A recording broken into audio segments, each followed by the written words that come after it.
Hello, I'm Todd Hall, President and CEO of TrueLiant. As we mark our 70th anniversary in 2022, we reflect on a rich history that would not be possible without the support of the great city of Winston-Salem. From our humble beginnings in 1952 to the present, where we will soon serve over 300,000 members, hire our 1,000th employee, and exceed $4 billion in assets, to a future poised for continued growth. I am proud of the work we are doing together. TrueLiant is grateful for and remains committed to Winston-Salem and all of Forsyth County. Welcome to the Greater Conversations podcast. I'm Deetra Miller, the Director of Member Relations and Engagement at Greater Winston-Salem, Inc. We'll use this platform to showcase our local businesses, our community, and their stories.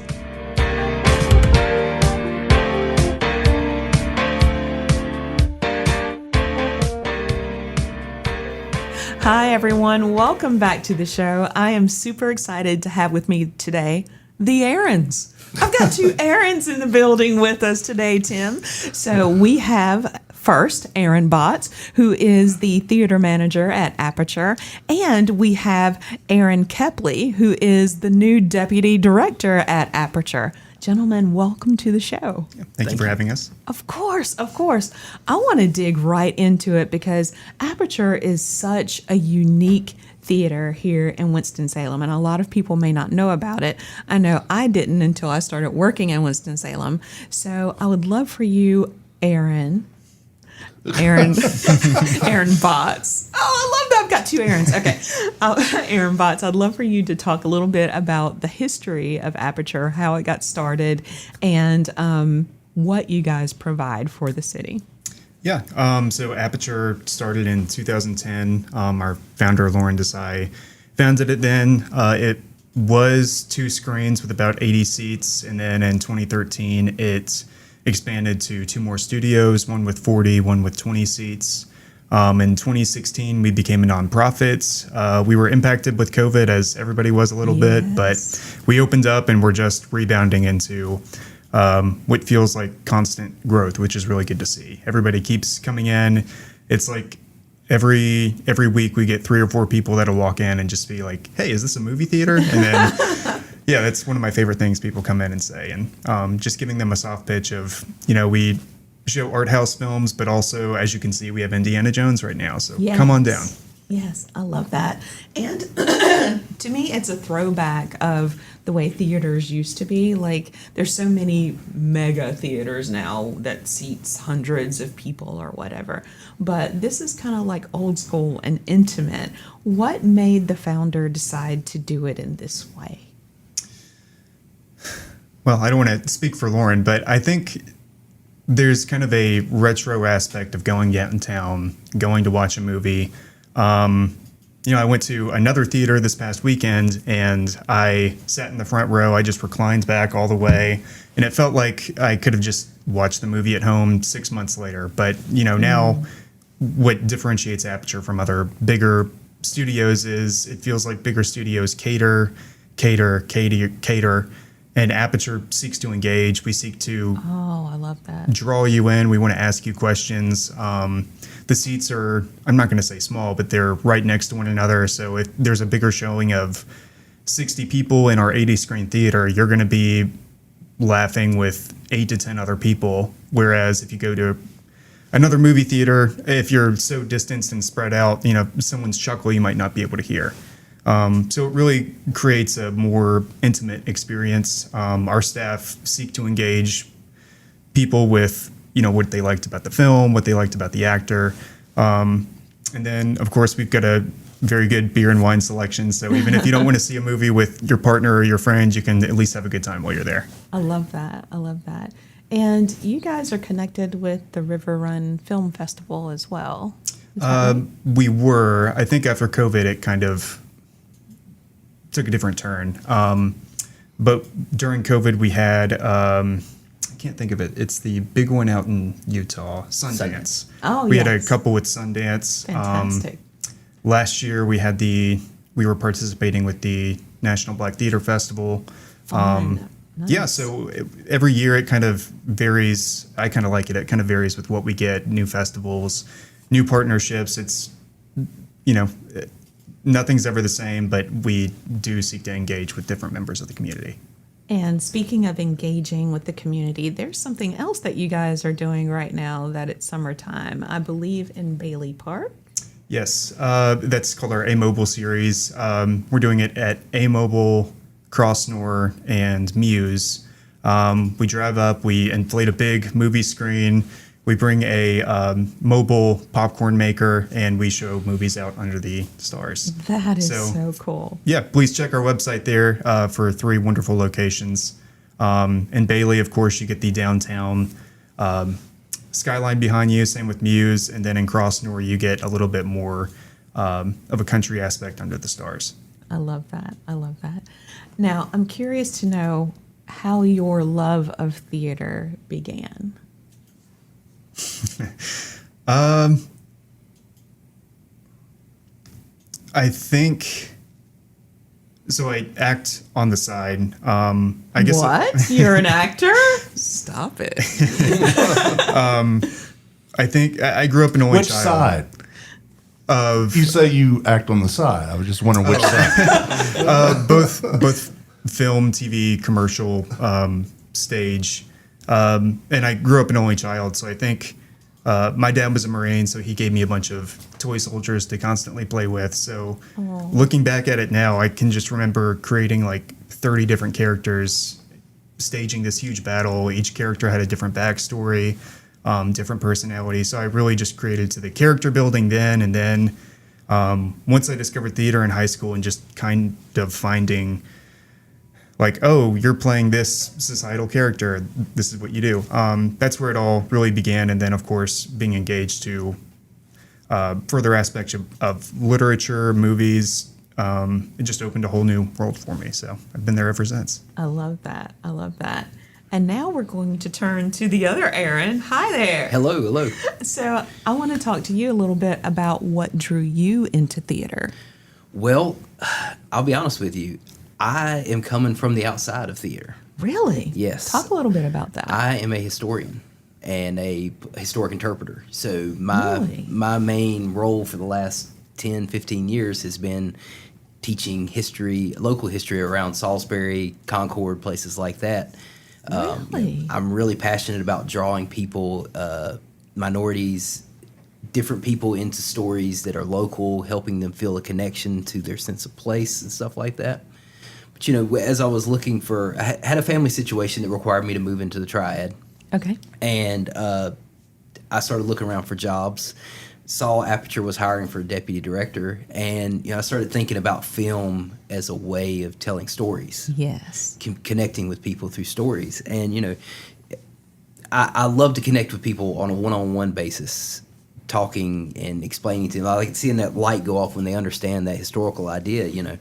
But bringing people into the theater and allowing them to see films from around the world, can connect with, you know, a director or, you know, these storytellers from around the world. It was very compelling to me. And with my history as a nonprofit administrator, being deputy director is perfect. So yeah, that's why I'm here. Whenever you guys are looking for films to put on screen, when thinking about your background as a storyteller, Aaron K., are you looking for films that tell a particular story, or how does that work exactly? Well, that's something that I haven't been able to quite get into yet. The actual picking of the film thing. I think Lawren likes to, our executive director and curator, she likes to keep that around her pretty tight for, you know, good reason.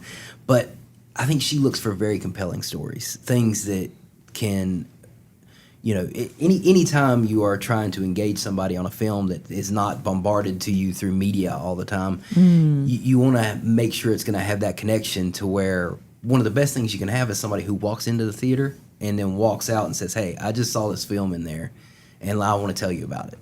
You know, and I think that's really what she looks for, is something that can reach people on that level. I love that. I love that.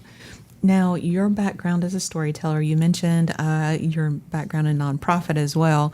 So, did you have a lot of little army men like Aaron B. and you had those narratives, or how did your storytelling journey begin? Yeah, Aaron and I are just getting to know each other. He's he's blowing me away with this because I had boxes and boxes of Army men. Growing up, my first introduction to history was the Civil War, and I went head over heels for it. And then the Revolutionary War, went head over heels for that. World War II. My Army men, they had very storied commanders. Usually, the men themselves didn't. They were a little bit more expendable. You don't want to get too much of a relationship with them. But the commanders, they were powerful, and they knew what they were doing. And of course, you always had the losers who were not as good of people. Yikes.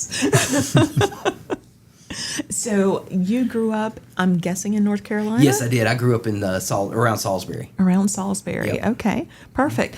And I'm curious to know about some of that connection with Salisbury and some of the other places that you've lived, and coming to Winston-Salem. How did that all come about? Well, I guess my family history goes back to the Piedmont of North Carolina, back to the 1750s. 1750s? 1750s, yes. Wow. My ancestors were Germans, and they came here, different from the Moravians, though. Okay. They actually didn't get along with the Moravians. Oh. That's another story for another podcast, though. Okay. But yes, my Germans settled on the south and west side of the Yadkin River around Salisbury, and basically my entire career has been built around different ways of dealing with them, and you're trying to help interpret them, and also the issues that they were involved with, slavery and development of race and things like that, and how that still affects our communities today.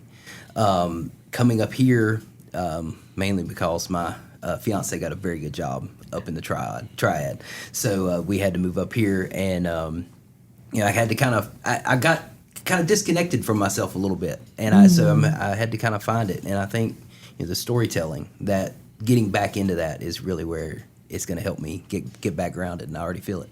I love that. Now, Aaron B., talk a little bit about your upbringing past the Army men and those narratives. Did you grow up in North Carolina? So I was a Marine brat. Okay. So I was born in Onslow County, North Carolina, the Marine base that's near there. And then at 2, I moved to Missouri, and then my dad hit the jackpot and got stationed in Hawaii and California. Oh, so that was, he did hit the jackpot. that was a majority of my upbringing as a kid. And then he retired to Kentucky. And from middle school to undergrad and college, I stayed in Lexington, Kentucky, and Mount Sterling, Kentucky. And then I came to UNCG to get my master's in acting, and graduated into the pandemic, which is never, I'm sure there's a lot of people out there in my shoes who kind of have been looking to get their footing before stepping out to a bigger location. But Winston-Salem's been great. I've enjoyed getting to work here and just learn a lot more about the community and be able to engage people with film, one of my heart's desires and ultimate ambition. I love that. I'm curious to know what's coming up in the future for Aperture. Yeah. So as far as the rest of the calendar year goes, immediately we have Barbie and Oppenheimer, kind of the summer blockbuster movies that are coming. You ask everybody on our staff, they're pretty torn on which one they want to see first. We also are doing a film series called Sight and Sound, which is a bunch of older films that we're kind of revitalizing, showcasing again. The big one that I think will draw everybody in is Goodfellas with, Yeah. So I definitely check our website for a bunch of titles. And then what else do we have going on? Feels like there's so much. We have the A-Mobile series, which I'll bring up again because that's absolutely free for the public to come and watch these movies so awesome. at the 3 locations. And check our website because we do have some rotating programs. We are doing a Southern series as well of documentaries. Really? And I'm starting What's that about? starting to watch those, get into those a little bit. They're just really compelling stories of individuals and groups from the South. I know one that I just watched is about a doctor in Georgia, and she's the only doctor in the county that she lives in, very poor part of southwestern Georgia. Wow. And the struggles that she's had since they started filming it before the pandemic and then went through the pandemic up until now, and how her life has just been, tremendously affected. And she's getting to retirement age, and so she's trying to figure out what's going to happen to her county. Another one is about a family from South Carolina, part of the Gullah Geechee community, and dealing with issues of what, I guess, place, where do we belong? And a guy who's a part of this community, but he grew up in Connecticut, and but he still feels this connection to South Carolina, Georgetown, South Carolina, and trying to work around issues like the Charleston shooting at Mother Emanuel back in 2012. Wow. And things like that. And so that's a very compelling story. Wow. And if you're a theater fan, we have the National Theater Live series. It's the National Theater of the United Kingdom. So we're showcasing films that they've put on over there. And it's a recording of a stage play. So that's the cool aspect of it. Yeah. I love so that. it'll be Fleabag, Much Ado About Nothing. Can't think of the other one, but those are the two big ones. That's awesome. Now, you guys are a nonprofit. How does that work for you guys? Do you take donations, or how do you keep the doors open? Absolutely. Take donations. We got to take money any way that we can, like any nonprofit. We are a 501c3, so we can do the tax breaks and things like that. But we do make money off of admission tickets and concessions, but that's never enough to keep the doors open, keep doing what we're doing. We became a nonprofit in 2016 so that we could focus more on education and really trying to get into the community and connect, as opposed to the bigger theaters. They're a business in the community, but they may not be doing things like A-Mobile and supplying these educational opportunities for people to come in and learn more about their community and the world around them. Yes, and I so love that. that's really the reason why we became a nonprofit. And yes, we would really appreciate any sponsorships, donations, anything that you would do for your favorite nonprofit. You can do with us, and that we can sounds get your great. name out on the screens and stuff like that. Really? So, if somebody wanted to do that, how would they do it? You can go to aperturecinema.com, and there is a support us section, and you can get in contact with us, or you can email me directly at aaronk@aperturecinema.com. Awesome. I love that. And your email address, I'm guessing, is Aaron It's B. not Aaron B. It's theater manager at aperturecinema.com. Yes, he doesn't get It the would gold. not be confusing at all to have Aaron B at and Aaron K at, would it? And it would both be double A's too. Yeah. So yeah. Oh, double A. Yes. See, this is so awesome. There is I love this. another way to support us. It's with our membership program. So if you're not a business, if you are just a film lover, if you want to get more into film, you can purchase a membership. Memberships get you a certain monetary value off a ticket or free tickets. It gets you a free popcorn punch card, so you don't have to pay for popcorn when you go to a movie theater. Love it. And it gets you a couple more nuanced items, like $5 off a merchandise item that we sell. And the ability, we show special member Monday screenings every month, so there's a curated film for you on Mondays. It's a really good gift idea, self-loving idea. If you really just want to get more into film, I encourage you to check that out. I love it. I love it. Is there anything that we didn't touch on about Aperture that you'd like to share with everyone listening today? I don't think so, because the biggest thing I believe about Aperture is trying to build community through compelling film. So, and that's really what we've talked about. I love that. Build community through compelling film. That's perfect. Well, Aaron, thank you so much for being here today. And again, if anyone wants to get in touch with you guys, all they need to do is go to the website, which is aperturecinema.com. Perfect. Everyone listening, be sure to check out Aperture and everything that they've got going on this summer and throughout the year, and consider becoming a member or donating to keep this nonprofit right here in Winston-Salem downtown. All right. Well, for everyone listening, until next time. We know you enjoyed this podcast today, so join us for the next episode of Greater Conversations. By the way, you can follow us on social media. We're on Facebook, Instagram, Twitter, and LinkedIn. Be sure to smash that subscribe button. Also, be sure to visit our website at winstonsalem.com. The views and opinions stated in this podcast are solely those of the contributors and not necessarily those of our sponsors, distributors, or hosting companies. This podcast is copyrighted and cannot be reproduced without expressed written consent of Greater Winston-Salem, Inc. or your toast.